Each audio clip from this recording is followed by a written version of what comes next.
You know what, Scully? I never really got why this holiday is so popular, but I guess it has its fans. Well, you are dead, so there's really no reason for you to have this. Here, let me take it off your hands.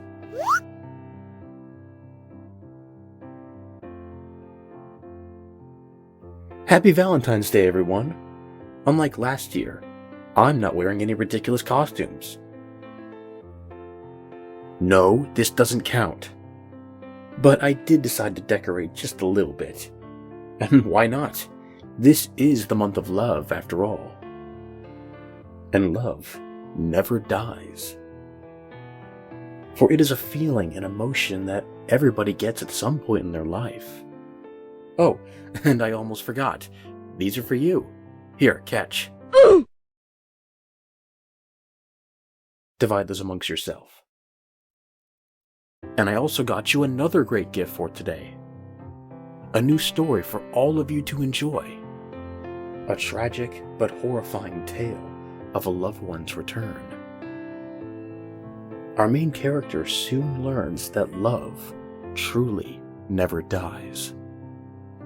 Get cozy next to your partner and have a listen. Happy Valentine's Day to all the amazing couples. And enjoy.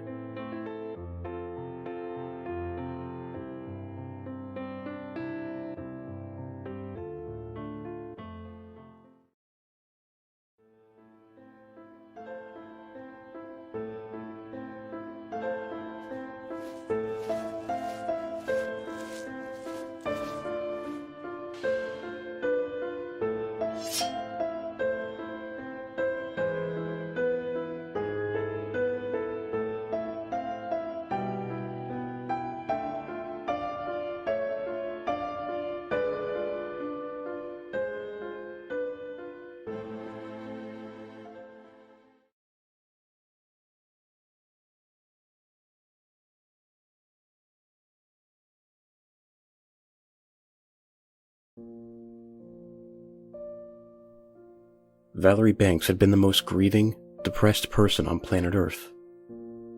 She had lost all of her friends. They had drifted from her, not knowing how to deal with someone in a situation like this, because they were obviously dumb broads. Her family was in different countries across the globe.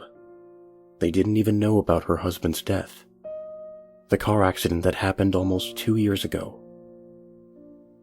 Isaac. If only he could read her thoughts. He has no idea how much she is hurting for him. She misses him so much. She was ready to crack her chest open and sacrifice her heart to have him back. She loves him. She misses him so. She wishes she could see him one last time. She would kill for him, steal for him, die for him. Valerie had sold her house because she felt it was just too big for one person. She also wasn't planning on remarrying anytime soon. She was afraid of getting attached again. She didn't think she would ever get over it anyways. She currently lived in a condo for one person. That was enough. After 2 years, she still hadn't finished cleaning out his stuff. Then again, her house was about 5 times bigger than the apartment she was in now. So she spent her Saturday going through the monotonous cardboard boxes piled up in her closet. She groaned as she pulled the first very top box. Not only was it a lot of work, it also brought sorrow and grief to sink into her soul. Why doesn't she just throw everything out? Well, even though keeping some stuff will sadden her deeper, it couldn't hurt to double check, right? Better safe than sorry. That was like her mother's catchphrase when she was a little girl, always lecturing her on how everything had to be triple checked. She sighed emptily and proceeded on cleaning the box out. She rummaged through some old clothes that were piled on top of one another. It seemed as if they were just thrown in there. Did I pack them like this? She thought to herself. She thought she couldn't have because of her outrageous OCD. It was pretty bad. Strange.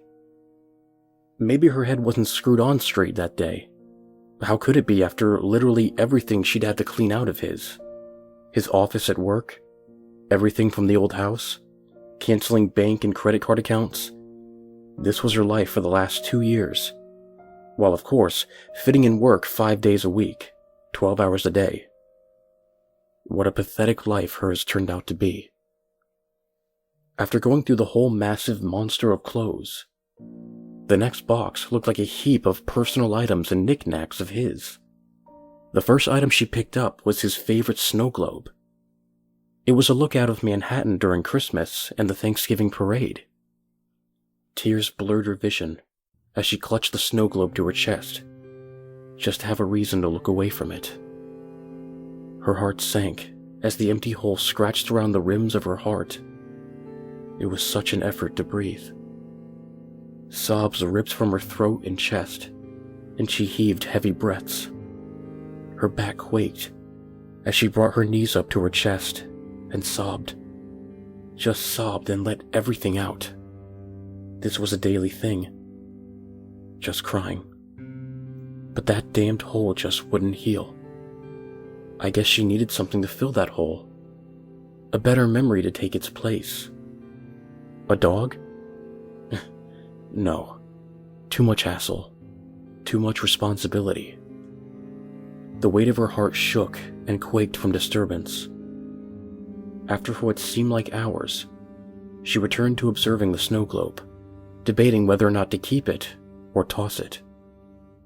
She remembered the nights when he couldn't dream up new ideas. He would just stare at it, and all of a sudden, inspiration would hit him.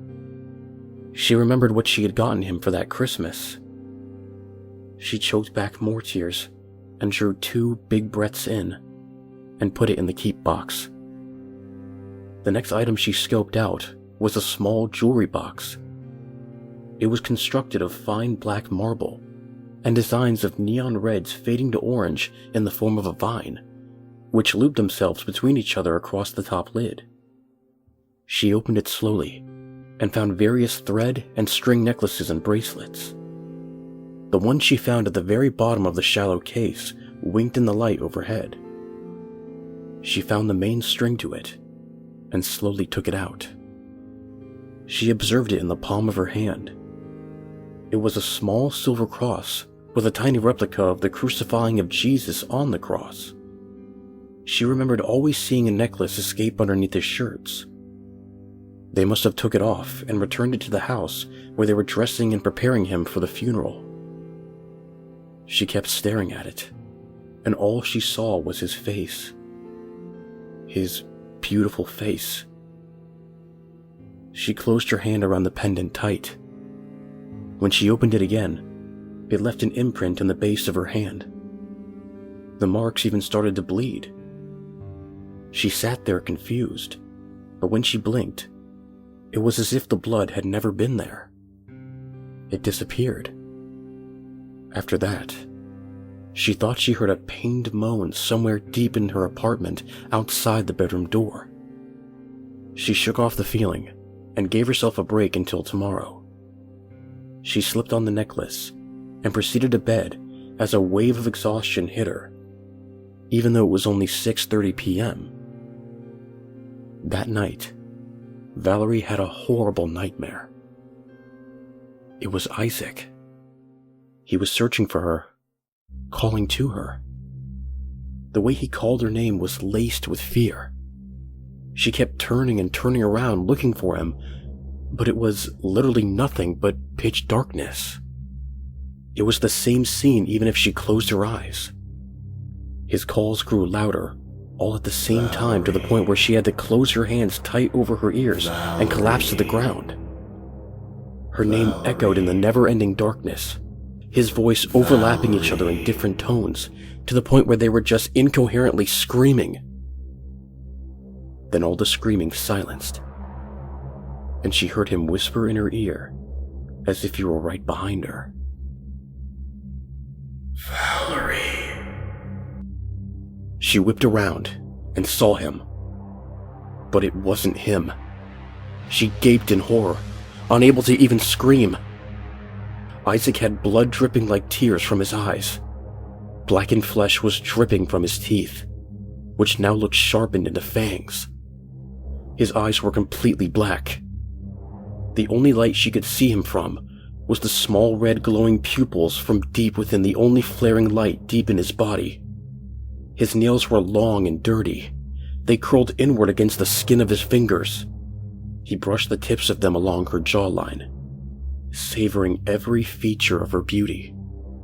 Even though she was as white as a ghost, and she could barely do so much as breathe because of how frightened she was, her body grew completely rigid.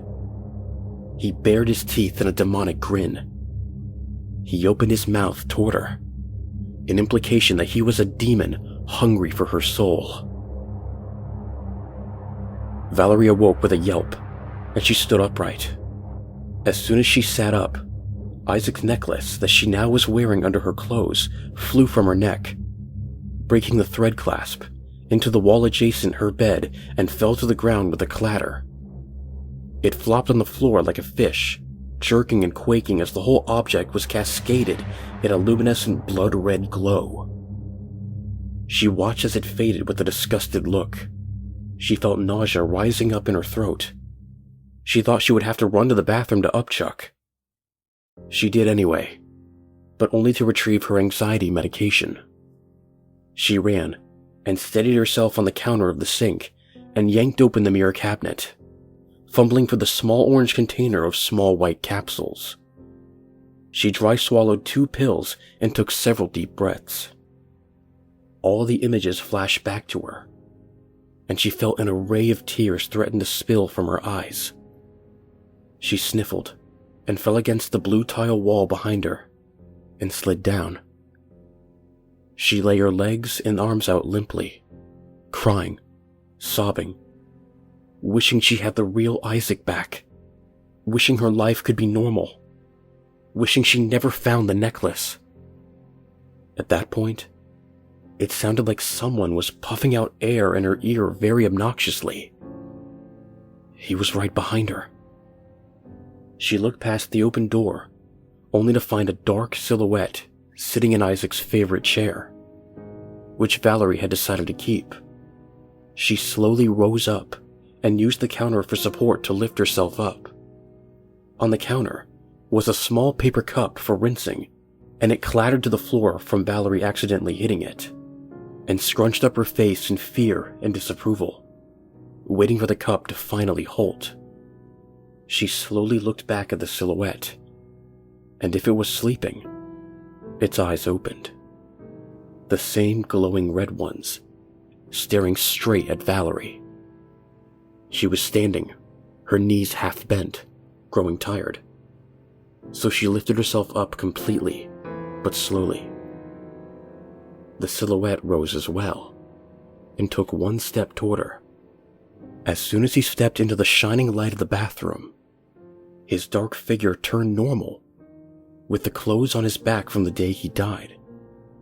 A regular short-sleeved plaid shirt and light blue jeans.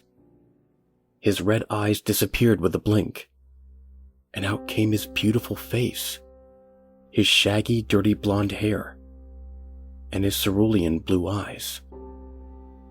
They looked desperately into her eyes, pleading, hoping to be saved. Valerie gasped in disbelief. She took a step toward him, completely mesmerized by his presence. She was being hypnotized. Her hand reached up, and she cupped his face. He was physical. He was real. He was here. Tears pulled and sprang to her eyes again. Her other hand joined on his other cheek, just holding his face in her hands. She observed every feature that she remembered. The bone structure of his face, chiseled from marble. His nose perfectly aligned. Her hands pushed back further, ruffling through his hair. "Isaac," she finally said. "Valerie." His silk velvet voice made her shudder all over with goosebumps. That voice she missed hearing.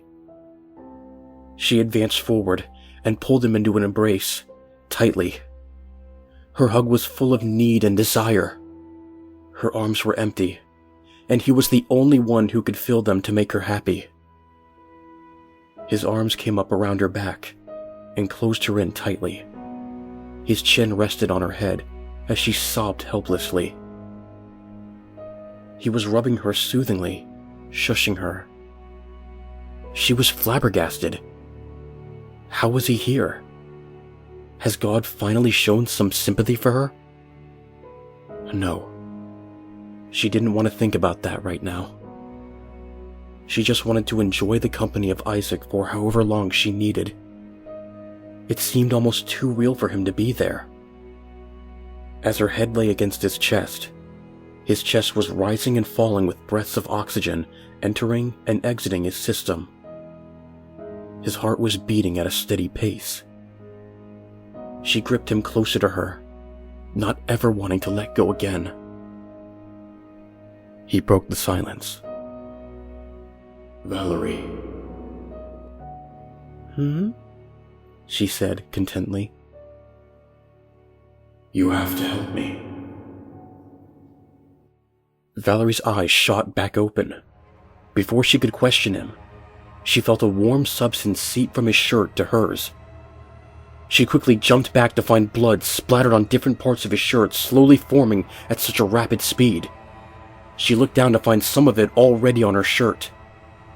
She stood there in utter shock, watching the injuries reenact from his death scene.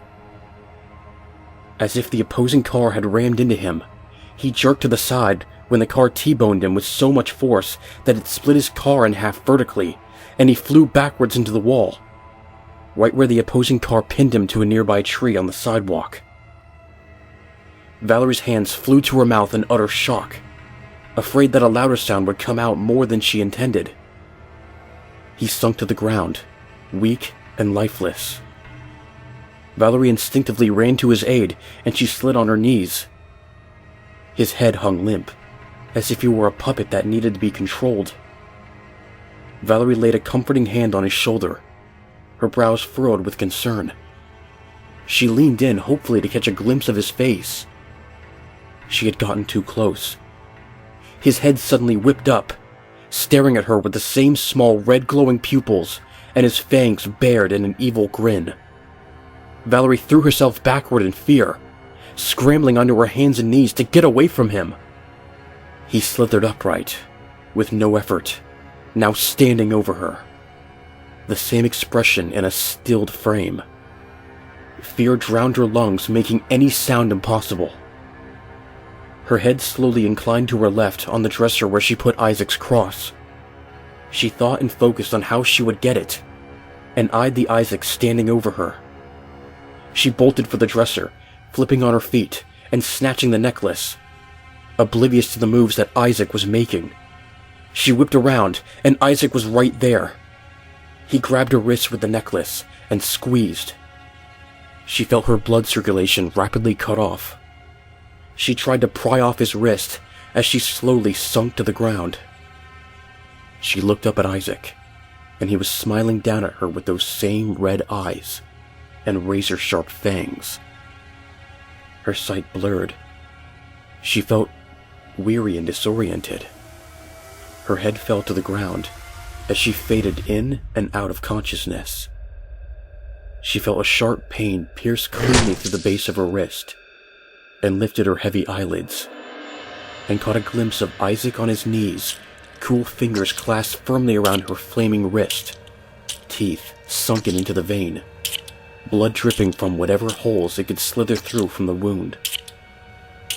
She choked on her own air, and she felt her pulse slow down to such a descent. Her wrist tingled with an uncomfortable sensation of blood being drawn directly through the vein.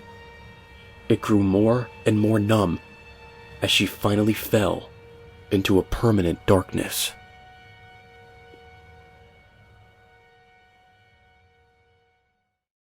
Valerie woke up with a start, gasping violently for air on the floor, gripping something around her neck. She frantically searched the dark for the radiant red eyes. and didn't realize that the cross was tight around her neck. She gasped aloud and just couldn't move. She came to her senses when she remembered the lake. She got up, grabbed her key and coat, and left the house. She floored the gas pedal to the car floor, rigid as she held the wheel. She sped down the streets of Westbury, making sharp rights and lefts. She turned to the lake and stood at the steep hill in a fight stance, as if Isaac would come at any moment. The cross tight in her hand. She closed her eyes shut and let her arm throw with all of her might. She listened to the plop of the heavy wood against the surface of the lake and strained to listen to it sink. She sighed in relief and opened her eyes. She turned to leave, but stopped in her tracks when she heard the water start to bubble behind her. Butterflies paralyzed her. She slowly turned around and stared at the water at her feet. It was turning into a blood red. Valerie felt that she would blow chunks as her hand flew up to her nose to block the stench of death to assault her nostrils. A black, slimy figure caught her attention deeper into the lake. She started to back away, but tripped over a rock and fell to her back, scrambling away like a crab. The figure floated closer until it was just hovering over her. The sludge melted off of it and revealed Isaac once again. He looked innocent and peaceful. He extended a hand out to her. "Valerie, please, join me." Valerie protested by scrambling 1 foot back, but she felt almost compelled. But before she could answer, Isaac leaned down, still casting her an innocent gaze. She watched intently as he started to bend down. When he was low enough, he grabbed a hold of her ankles and pulled her into the water with him. She flipped onto her stomach and dug her nails into the damp earth to resist his arrest into God knows where. She shrieked in protest, which was then silenced by gallons of lake water flooding her lungs. She tried to scream until her throat popped with bubbles, and her voice box felt like it would burst. Her throat burned, and she had no voice. She had no choice but to close her mouth and swallow the lake water. It tasted like the metallic of blood and algae. From where she was being dragged by her ankles, she began to float on her back, still shallow enough to see the moon. She frowned down at her, watching her die. Her throat burned with fire, and she felt a warm liquid rise from her throat and escape into the flooding air of the water. She felt Isaac's body pressed against hers from behind, dragging her down into oblivion. The light faded through the surface as darkness clouded her eyes. She felt as if they hit beyond the sea floor. There was no more oxygen in her system, yet her eyes were still open. Her heart beeping. Bum, bum, bum. Until it stopped. She closed her eyes. She was his slave now. For eternity. They could love forever now.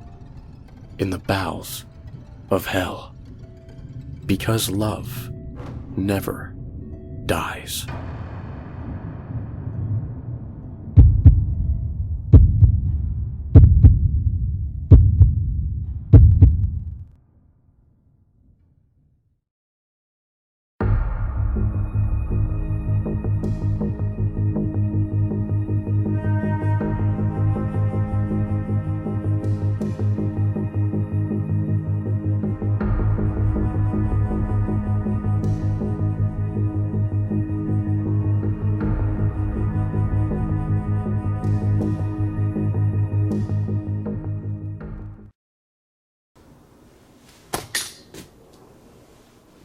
Honey,